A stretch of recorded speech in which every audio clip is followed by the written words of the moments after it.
Fala galera, mais uma vez eu, Alexandre Magalhães, na resenha com Magalhães para falar do futebol brasileiro e dos campeonatos que estão em curso.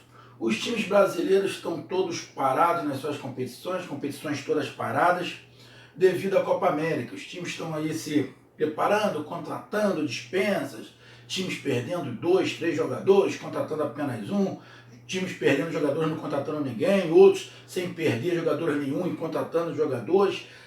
E em treinamento, a gente espera que todos os times voltem melhor do que terminaram, para ter um campeonato de um nível técnico melhor e mais atraente. Lógico, todos os times vão melhorar? Lógico que não, porque se todos os times melhorar, vamos ter empate da 10ª rodada até a última. E isso não vai acontecer. É lógico que essa parada vai atrapalhar alguns times, isso inevitavelmente. E outros times que esperaram a parada para melhorar também não vão conseguir melhorar. Então teremos times que a parada vai fazer bem, times que a parada não vai fazer bem e times que a parada não vai fazer efeito absolutamente nenhum, vai continuar do jeito que estava. Isso não quer dizer que vai estar ruim, pode continuar no momento bom igual estava. Mas não viemos falar aqui do time. Eu não estou fazendo vídeos, não estou fazendo análise dos jogos da seleção brasileira na Copa América. Não estou fazendo. Não fiz vídeo nenhum sobre qualquer jogo da Copa América até o momento e não sei se vou fazer. Talvez nas semifinais eu faça análise dos jogos. Mas o que eu vim fazer aqui, nesse momento, a pedido de muitos colegas, é fazer uma análise não do jogo da seleção brasileira, mas uma análise desse período da seleção brasileira na Copa América. A seleção brasileira fez 4 jogos, 3 pela fase de grupo e 1 pelas quartas de final. Então pediram para mim dar minha opinião sobre o desempenho da seleção brasileira na Copa América até o momento. Qual o momento? Até o jogo contra o Paraguai, onde foi para os pênaltis e o Brasil ganhou nos pênaltis, quebrando aí uma invencibilidade do Paraguai, que nas outras anteriores o Paraguai tinha eliminado o Brasil nos pênaltis. Então vamos lá, galera, fazer uma análise aqui rápida da seleção brasileira. Bom, primeiro ponto, eu sei que vão me perguntar, Magalhães, a seleção está jogando bem? Não. Teve algum jogo que a seleção jogou bem? Para mim, não. Mas como assim, Magalhães? Ela goleou o Peru. Eu falei num vídeo, eu não me lembro qual foi o vídeo que eu fiz, estava fazendo análise de um dos times, que eu falei, o jogo contra a seleção peruana foi enganoso. Foi enganoso por quê? Saiu um gol logo muito cedo, depois o goleiro teve uma falha muito grande, aí já estava 2-0, filho. O time peruano partiu para dentro da seleção brasileira, abriu espaço, aí ficou fácil, ou ficou menos difícil. Aí depois você faz 3, dá uma desanimada. O time peruano, que não é essa sumidade toda, jogando fora de casa, dentro do Brasil, contra a seleção brasileira, tomando de 3-0, fica complicado. Mas foi facilitado o jogo. Então aquele jogo contra o Peru foi um caso à parte, que para mim também não jogou bem. Não jogou bem. Até porque, até o Brasil fazer o gol contra a seleção peruana estava amassando a seleção brasileira lá atrás. A seleção não estava conseguindo dar um toque. Conseguiu fazer o gol. Aí a seleção peruana se abriu mais, teve a falha do goleiro, aí desandou. Então, na minha visão, a seleção brasileira não fez nenhum jogo bom. Nenhum jogo bom. Aí você vai me perguntar, Magalhães, qual é o motivo? Vamos lá. Você que vai me falar, Magalhães, não é por causa do Neymar? Pô, esquece o Neymar. Esquece o Neymar. Por quê? Se eu colocar a condição da seleção brasileira de jogar bem em cima do Neymar, acaba com a seleção brasileira. Acaba. Acaba, desiste. Não participa de competição nenhuma. Você colocar que a seleção brasileira não vai bem porque não tem o Neymar. O arrego. Isso é falar que o futebol brasileiro está na merda. Que eu acredito que não esteja tão assim, mas que está fraco, tá. E tem alguns motivos para isso, na minha visão. Então vamos lá. Primeiro ponto. Na minha visão, a questão tática. Questão tática. O Tite, quando pegou a seleção, ele implantou o seu mecanismo de jogo, que funcionou. Por que funcionou? Porque era novidade. Nas eliminatórias para a Copa do Mundo de 2018, funcionou e funcionou muito bem. Porque as outras seleções, os outros treinadores, estavam se acostumando com o esquema do Tite, com a forma do Tite de movimentar o time. Então era novidade.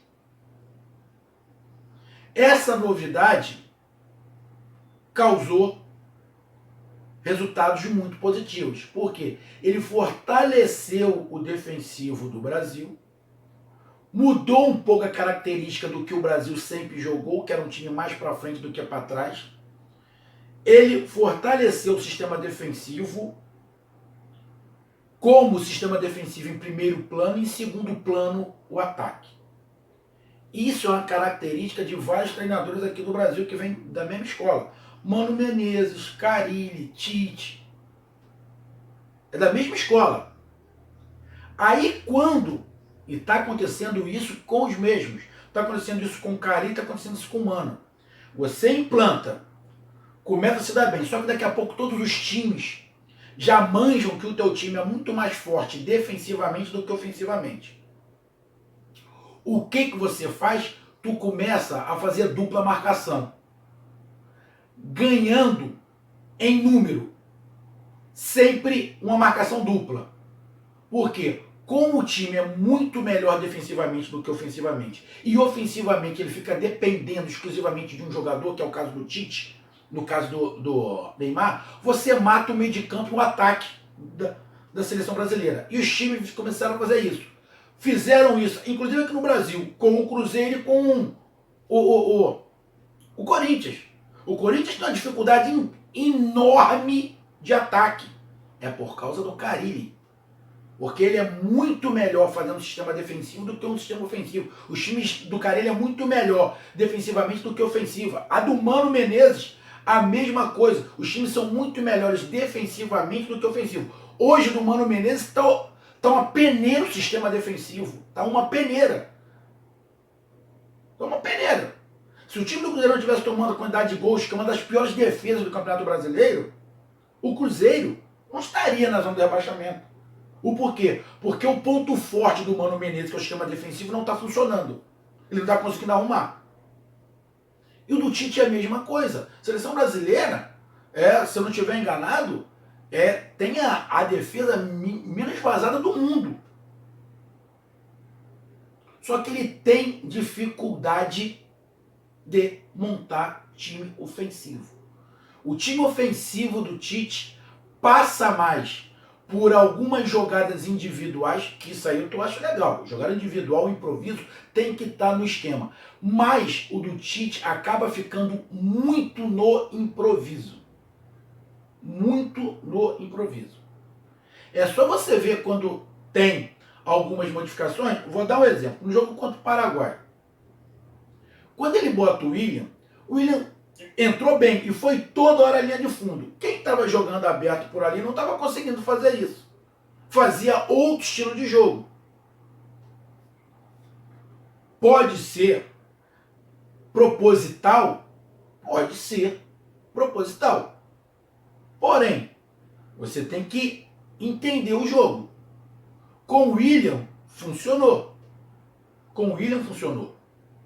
Mas poderia também, os caras faziam uma marcação dupla e o William não conseguia fazer nada, tem que ter que cortar pro meio. Só que já entrou no segundo tempo, que estava mais cansado, estive mais cansado de marcar, e o William foi bem, foi bem. Mas então, para mim, o problema é tático.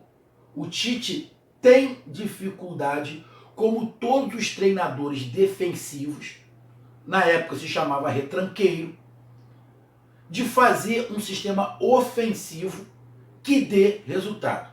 Então, primeiro é o problema com o treinador. O Tite é ruim? Não, o Tite não é ruim. Mas esse é o Tite. É um time que toma muito pouco gol, continua assim, e ataca na boa. Quando tem que propor o jogo, quando tem que ficar com a bola no pé, tem que quebrar as linhas, tem que entrar na defesa adversária fechada, tem dificuldade. Então isso vai do profissional. Tem dificuldade. Vou dar um exemplo.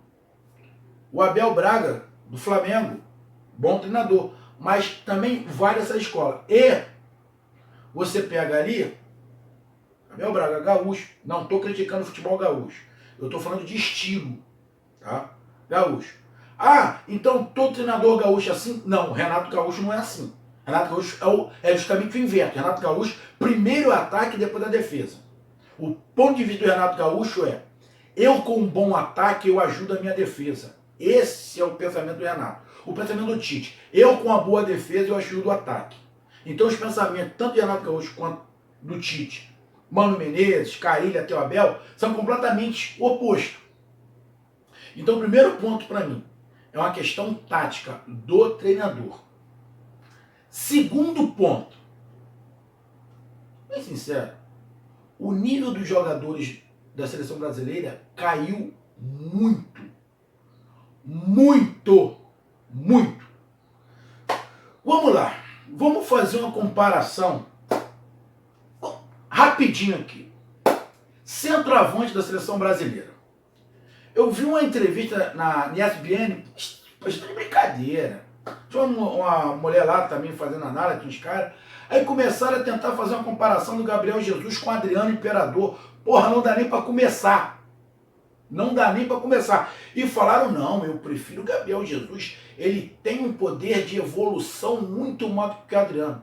O Gabriel Jesus, quando estiver no auge, ele não vai chegar nem perto do Adriano. O Gabriel Jesus no auge não vai conseguir fazer o que o Adriano fez na Itália.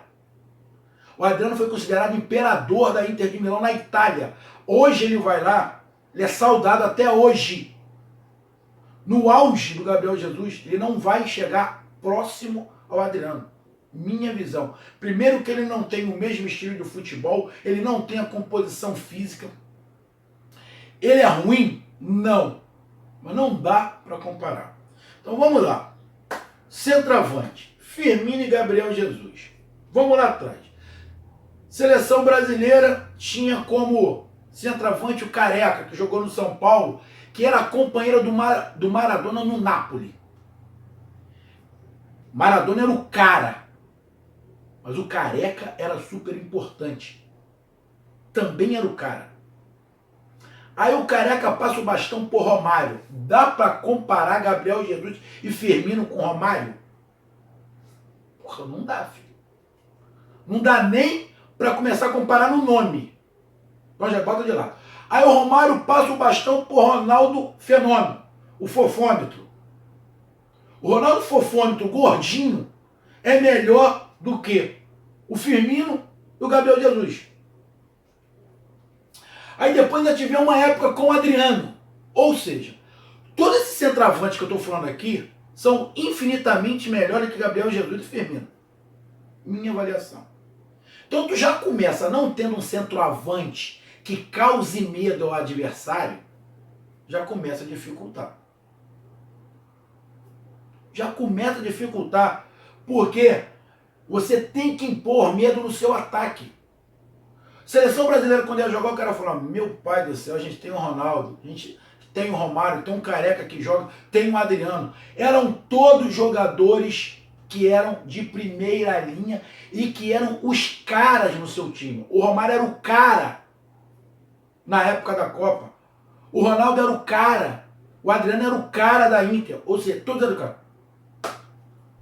Firmino, bom jogador, foi campeão pelo Liverpool, mas ele era o cara? Não, fez gols, tá?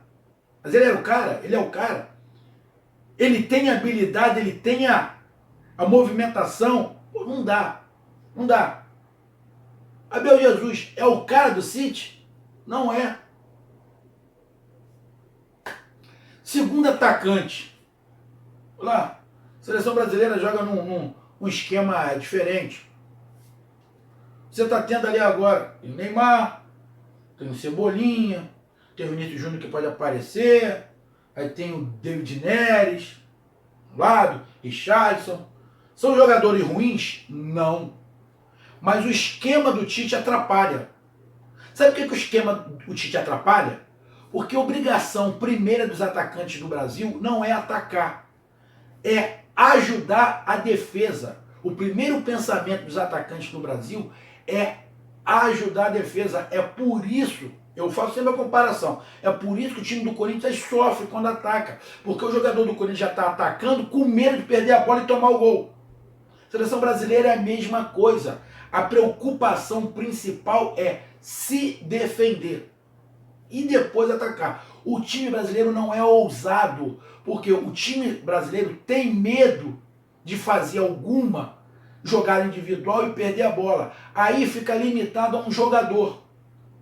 Hoje é o Cebolinha, porque não tem o Neymar. Então, o time se prepara todo, se arma todo, para o Cebolinha tentar uma jogada individual. Mas caso ele perca, já tem jogador preparado para marcação. Os jogadores não têm a liberdade, não têm a liberdade. Não tem a liberdade de tentar fazer alguma coisa. Porque se perde a bola, dá o contra-ataque, vai tomar esporro. Então o primeiro ponto é sempre se defender. O que não é totalmente errado, mas você limita o ataque. Você limita o ataque. Então faça um esquema aonde você deixe 2, 3 jogadores completamente livres. Vou dar um exemplo. Copa de 94. Romário e Bebeto não tinha que marcar ninguém. Eram os 2 atacantes lá.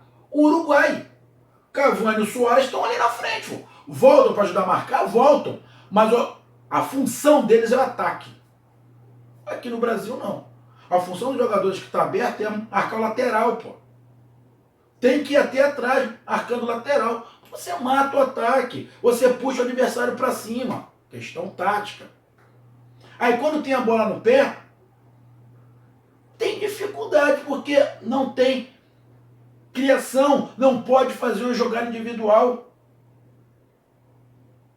Tem que fazer uma tabela rápida, não consegue. Por quê?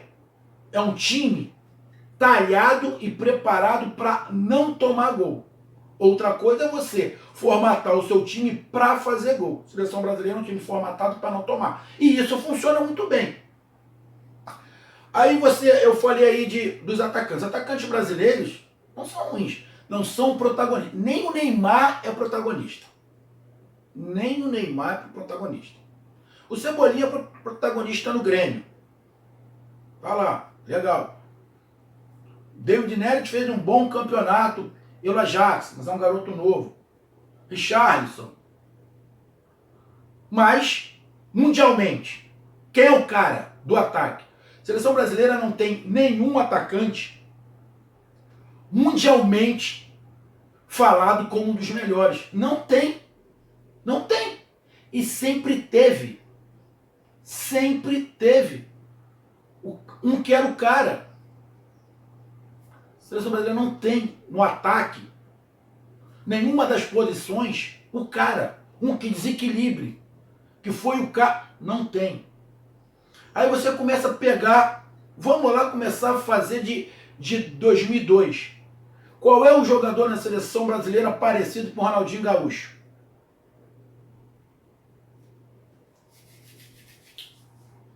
Ah, Magalhães, o Neymar. Na boa. Questão de gosto. Para mim não é. O Neymar, na minha visão, está abaixo do Ronaldinho Gaúcho, está abaixo do Ronaldo Fofômetro, está abaixo do Romário. Ah, só para lembrar, os 3 aqui foram campeões do mundo e melhor do mundo. Melhor do mundo.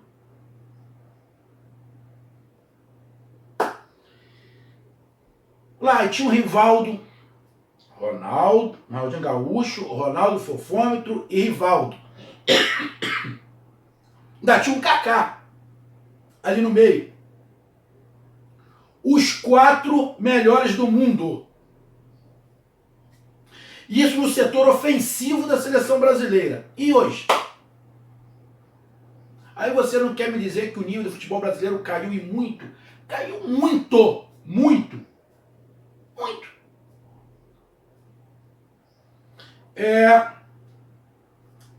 Aí você pega uma seleção brasileira dessa de 2002, a de 2002, a de 2006 que perdeu a Copa do Mundo, que para mim a seleção de 2006 era mais forte que a de 2002 até.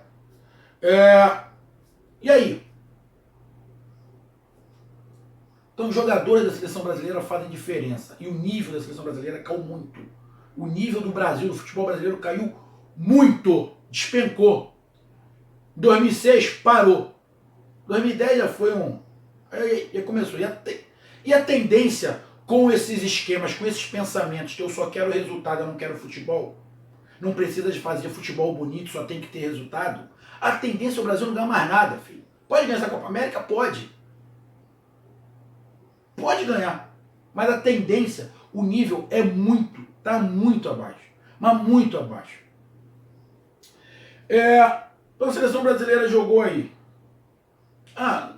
Sistema defensivo. O Tite até é legal. Mas o pensamento sempre da seleção brasileira foi: eu quero me proteger para atacar bem. O do Tite não é isso. Eu quero me proteger para não tomar gol. Se der, eu faço. Copa de 94. A seleção brasileira tinha um sistema defensivo muito forte. Mas qual era o objetivo? O objetivo era deixar Romário e Bebeto soltos. Se defendia para favorecer o ataque. Esse era o objetivo.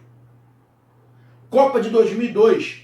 Sabia que tinha um ataque violento, muito forte, que ia causar medo. Segurava um pouco os laterais, botava 2 cabeças de área de marcação e deixava o pessoal na frente, ó. É com eles, toma aqui, toma lá. Então, o esquema. O Brasil me faz 3 jogos. Bolívia, Venezuela e Peru. Uma dificuldade de... Não toma gol, mas uma dificuldade de criação danada. E o time adversário, quando ataca, chega sempre muito rápido na área e causa algum problema. Não está tomando gol. Tá, não está. Contra o Paraguai. Paraguai com -1. Não consegue criar. Faz aqui, faz uma jogada ali.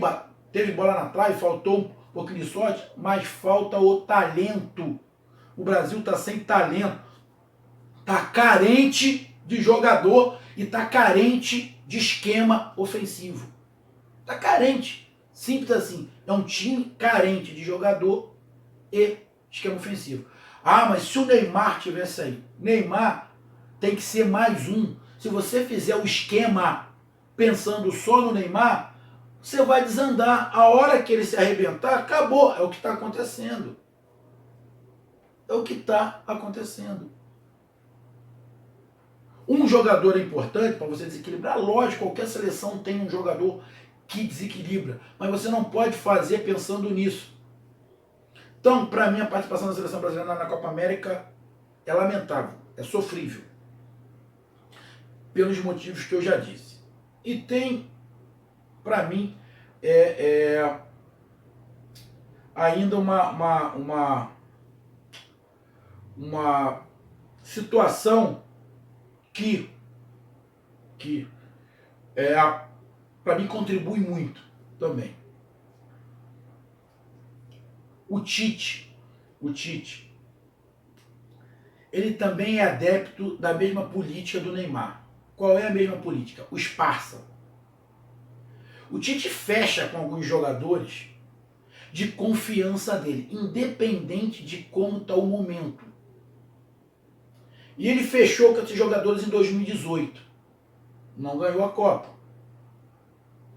Foi eliminado pela Bélgica. E ele não consegue se desvincular. Ele não consegue se desvincular. Ele vem ligado aos mesmos jogadores Desde lá. Isso já aconteceu, já aconteceu. Tivemos a Copa de 90, aonde foi a base para 94. Trouxeram os mesmos jogadores. Só que eram jogadores que tinham idade para a Copa do Mundo. Esses jogadores que o Tite está abraçando não vão ter mais idade para a próxima Copa, porra. E o Tite está tendo dificuldade de se afastar desses jogadores. Essa Copa América era a grande oportunidade dele começar a se afastar de alguns jogadores que não vão estar na Copa. O Tite saiu da zona de conforto. O Tite não tá. Qual era a zona de conforto? Era aqueles jogadores que ele tinha ali, abraçados. Paulinho, Fernandinho, Renato Augusto, alguns jogadores que ele abraçou. Alguns não estão mais. E isso está fazendo ele ficar desconfortável, porque aqueles jogadores eram jogadores que conheciam o esquema dele. Os jogadores que ele está trazendo não conhecem o esquema dele, ele vai ter que moldar os jogadores para o esquema dele. Então ele está tendo dificuldade, porque com esses jogadores da Copa de 2018, os jogadores, boa parte já tinha trabalhado com ele no Corinthians, já sabia como é que ele gostava de fazer, então era mais fácil para ele. Esses jogadores que ele está trazendo, nenhum trabalhou com ele em clube para fazer o esquema dele. Arthur não é assim, Alan não é assim, Felipe Coutinho não é assim, Fernandinho não é assim. Ou seja, aí tu pega o ataque. Então o Tite está desconfortável. Ele está numa outra seara que ele não conhece. Ou seja, se esse jogador fosse do time e ele tivesse tempo, ele ia moldar os jogadores para o esquema dele. Só que ele está na seleção. A seleção a gente sabe que o tempo é curto. Por isso que o treinador tem que ter variável. É por isso que na seleção brasileira, um esquema mais leve, com características dos jogadores brasileiros, vai encaixar mais rápido do que a do Tite. Porque do Tite tem que ter. E aonde era a base do Tite? Era o meio de campo. Jogadores que conheciam ele. Paulinho, Renato Augusto, que já sabe a compreensão tática do time, que ele não tem mais. Então o Tite está fora do seu habitat natural. E ele está perdido, ele não está conseguindo encontrar jogadores com a característica que ele gosta para o seu esquema para implantar ali. Então ele acaba colocando o time com a força defensiva legal, só que aí falta o ofensivo. E ele não está conseguindo. Vai ser campeão da Copa América? Pode ser. Para mim, o Chile está jogando mais, o Uruguai está jogando mais. Vai jogar contra a Argentina agora? A Argentina não vem bem, mas o Brasil também não vem bem. Então, para mim, a seleção brasileira, o nível técnico é muito fraco, nível tático, fraco, treinador está perdido, jogadores têm a obrigação muito mais de marcar do que de atacar. Os campos também não estão ajudando. Mas o principal, o tático do Tite, está perdido, está fraco. E o técnico dos jogadores é muito, mas muito abaixo dos jogadores de 2006 para trás. Minha visão. Então, seleção brasileira, essa seleção brasileira, na minha opinião, no Campeonato Brasileiro, não seria líder. Minha visão. Pô, tem bom jogador, mas essa seleção brasileira no Campeonato Brasileiro aqui, para mim, não seria líder. Estaria ali no topo, brigando pelas posições, estaria, mas não seria líder. Não seria líder. Para mim, o líder continuaria o Palmeiras, que é muito mais arrumado do que a seleção brasileira. Muito mais arrumado. Tem um esquema até parecido de se defender mais do que atacar com o Felipão? Boa, o Felipão. Felipão de 2002. Tinha um time ali que se defendia, mas atacava mais do que se defendia. Tomava 2, mas fazia 3. E conseguiu ganhar a Copa jogando bem. E muitas das vezes dando show. Então, a seleção brasileira falta isso. Primeiro, a seleção brasileira tem que pensar em fazer gol. Mas não, a seleção brasileira pensa em não se defender, em não tomar. Aí você milindra quem está ao ataque. Minha visão. Então, meus amigos, essa foi minha análise dessa seleção brasileira pobre taticamente, pobre tecnicamente, criação zero, vontade muita, mas inspiração muito pouca. Um treinador que está sempre dependendo de uma peça para mudar o jogo, não pode ser assim. Então, para mim, a seleção brasileira é lamentável. Como o nível da Copa América também está de ruim para horroroso, o nível. Mas a minha análise do desempenho da seleção brasileira nesses 4 jogos é esse. Fraco, deplorável. Jogando contra a Bolívia, Venezuela, Peru e Paraguai, deplorável. Essa foi minha análise. Então curta, compartilhe, inscreva-se no canal Resenha com Magalhães e aguardo os seus comentários. Um grande abraço, até mais, valeu, fui, tchau!